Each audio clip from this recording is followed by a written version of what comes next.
I stood in the kitchen doorway while they talked over me, voices passing through my body like I was an old cupboard no one bothered to dust anymore. Conversations jumped from one person to another, skipping me completely. I waited for someone to notice I was standing there, plate in my hands, but no one did. I had become background noise in my own son's house.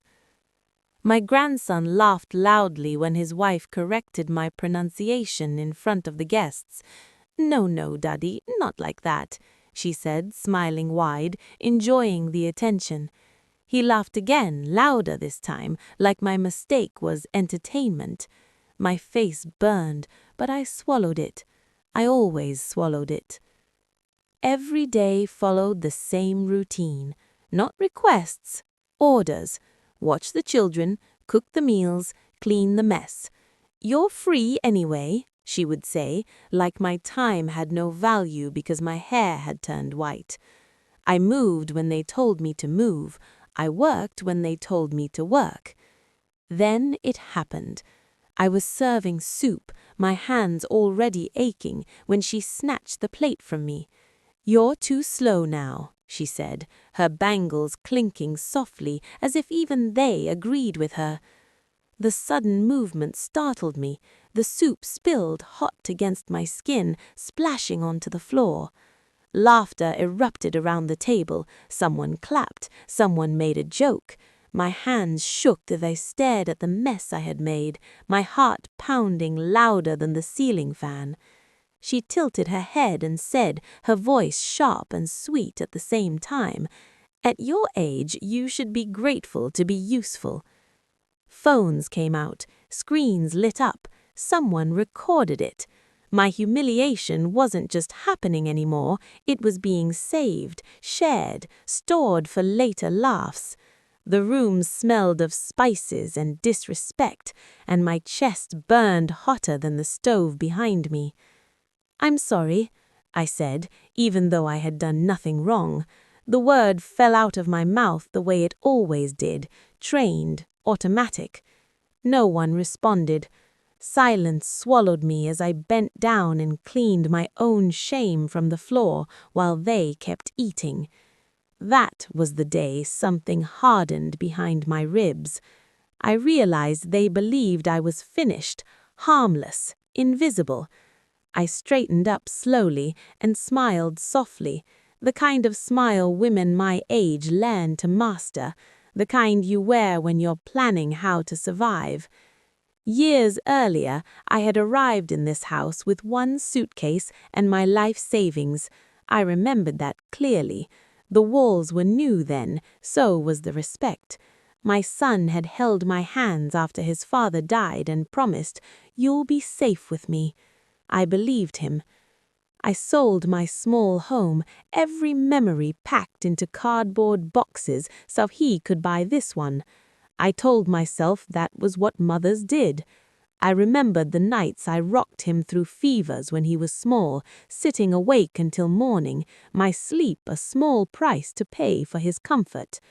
Respect began to fade once my money was gone, slowly, quietly.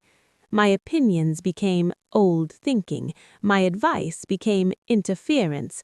I watched as my voice lost value the same way my savings had. Memories of my own marriage came back to me. How silence had been my armor then, too. I had been taught that endurance was a woman's highest virtue, that good women didn't raise their voices, that anger only brought consequences. The first time his wife told me to eat separately, she smiled and said, "The kids need space." I nodded and took my plate to my room like a guest who had overstayed her welcome. Birthdays passed without mention. Medicines disappeared from the shelf. My pension was handled for my own good. No one asked anymore.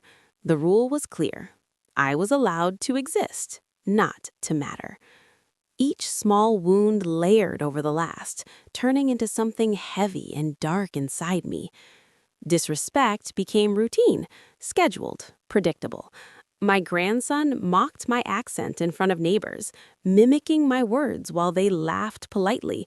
His wife assigned chores with a smile that never touched her eyes. Money discussions happened in the living room while I sat nearby, invisible, even though it was my pension they were discussing. When something went wrong, it was my fault. When something went right, my name was never mentioned. My room got smaller as storage expanded. My cupboard became theirs. My space shrank with my importance. One afternoon, I overheard them whispering about sending me somewhere cheaper. That phrase stayed with me. Somewhere cheaper, like I was an expense that needed cutting. That was when I understood. Love had turned transactional.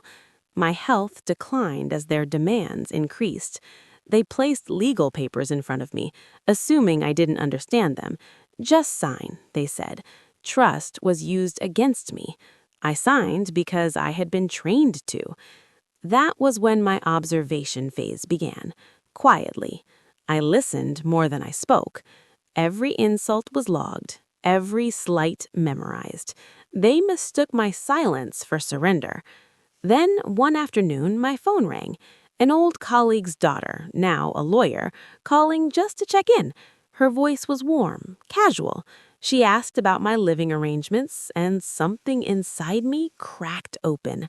"They control everything," I said out loud for the first time. The line went silent, heavy. She asked questions I had never been asked before. She explained what those documents really meant.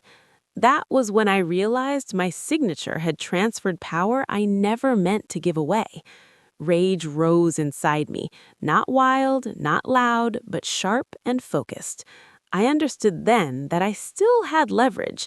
Late-night calls followed, whispered plans. My hands were steady for the first time in years. I gathered bank statements they thought I couldn't read. I learned my rights, one statute at a time. The power shift didn't announce itself. It happened quietly, invisibly. I stopped apologizing. I started preparing. I invited the family over under the pretense of a small celebration. The living room filled up, the same room where I had been belittled for years. Then my lawyer arrived as my guest. Confusion flickered across their faces as documents were laid calmly on the table. I explained, in my own voice, what had been done to me. Her smile collapsed as legal language replaced her insults. My son couldn't meet my eyes. The truth settled heavy in the room. The house, they learned, was still legally tied to me. Accounts they controlled were frozen. Videos of my humiliation were played back, not as jokes, but as evidence. Doors were open, neighbors listened. I stood taller than I had in years and said, "You thought I was weak because I was quiet." Then I walked out while they argued, powerless. I moved into a small apartment I chose myself. The first night, I slept without fear of being overheard. I took back control of my pension and my decisions. My son called later, his voice small, asking for forgiveness. I chose distance. Justice was enough. My health improved as the stress lifted. I learned to enjoy mornings again. Silence became peaceful, not forced. I understood then that respect should never be negotiated. I grieved the family I thought I had. I felt pride for the woman I still was. I let go of the need to be needed and kept my dignity intact. They underestimated me, and that became my shield. I stayed longer than I should have. Silence has a cost. Endurance has a price.